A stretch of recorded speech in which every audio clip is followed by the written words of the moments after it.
Hi hello welcome to Sakshi family. పట్టుదల ఉంటే వైకల్యం అడ్డంకి కాదని నిరూపిస్తున్నారు ఢిల్లీకి చెందిన ఐఏఎస్ అధికారిని ఆయుష్ సింగ్. పుట్టకతోనే అంధురాలైనప్పటికీ ఆత్మవిశ్వాసంతో సివిల్ సర్వీసెస్ పరీక్షలో విజయం సాధించి ఎందరికో స్ఫూర్తిగా నిలుస్తున్నారు. ప్రస్తుతం ఈమె ఢిల్లీలోని వసంత్ విహార్లో సబ్ డివిజనల్ మెజిస్ట్రేట్గా బాధ్యతలు నిర్వర్తిస్తున్నారు. ఈమె విజయం వెనుక ఎన్నో సవాళ్లు, తల్లి ప్రోత్సాహం ఉన్నాయి. ఐఏఎస్ అధికారి కాకముందు ఆయుషి 10 ఏళ్ల పాటు ఢిల్లీలోని ఓ ప్రభుత్వ పాఠశాలలో ఉపాధ్యాయురాలిగా పనిచేశారు. విద్యార్థులకు పాఠాలు చెప్పడమే కాకుండా వారిలో స్ఫూర్తిని నింపి కళని సాకారం చేసుకునేలా ప్రోత్సహించేవారు. అయితే తన తల్లి ఇచ్చిన సలహా ఈమె జీవితాన్ని మరో మలుపు తిప్పింది. టీచర్గా పనిచేస్తే కొంతమంది విద్యార్థులకే చదువు చెప్పగలవు, అదే ఐఏఎస్ అధికారివైతే మొత్తం విద్యా వ్యవస్థలో మార్పులు తీసుకురాగలవు అని తల్లి చెప్పిన మాటలు తనలో కొత్త పట్టుదలను నింపాయని ఆయుషి గుర్తు చేసుకున్నారు.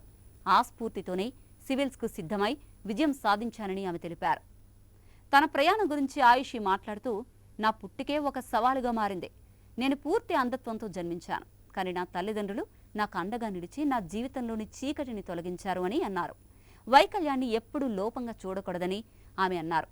ఇటీవలే ఆమె కౌన్ బనేగా కరోడ్పతి కార్యక్రమంలో కూడా పాల్గొన్నారు. జ్ఞానాన్ని పంచేందుకు ఇదొక గొప్ప వేదిక అని ఆమె అభిప్రాయపడ్డారు. ఆయుషి 2022 ఐఏఎస్ బ్యాచ్కు చెందిన అధికారి. ప్రభుత్వం దివ్యాంగుల కోసం అనేక కార్యక్రమాలు అమలు చేస్తున్నప్పటికీ క్షేత్రస్థాయిలో ఇంకా కొన్ని లోపాలున్నాయని ఆయుషి చెప్పారు. ముఖ్యంగా విద్యా వ్యవస్థలో దివ్యాంగులు ఎదుర్కొంటున్న సమస్యల్ని ప్రస్తావించారు.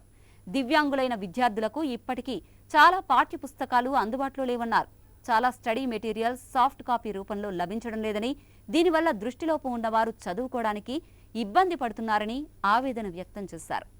విద్యాశాఖలో దివ్యాంగుల కోసం కేటాయించిన ఖాళీలను వెంటనే భర్తీ చేయాలని ఆమె ప్రభుత్వానికి విజ్ఞప్తి చేశారు. మనిషి సామర్థ్యాన్ని వైకల్యం ఎప్పటికీ అడ్డుకోలేదని, పట్టుదలతో దేనైనా సాధించొచ్చని ఆమె తన జీవితం ద్వారా నిరూపిస్తున్నారు.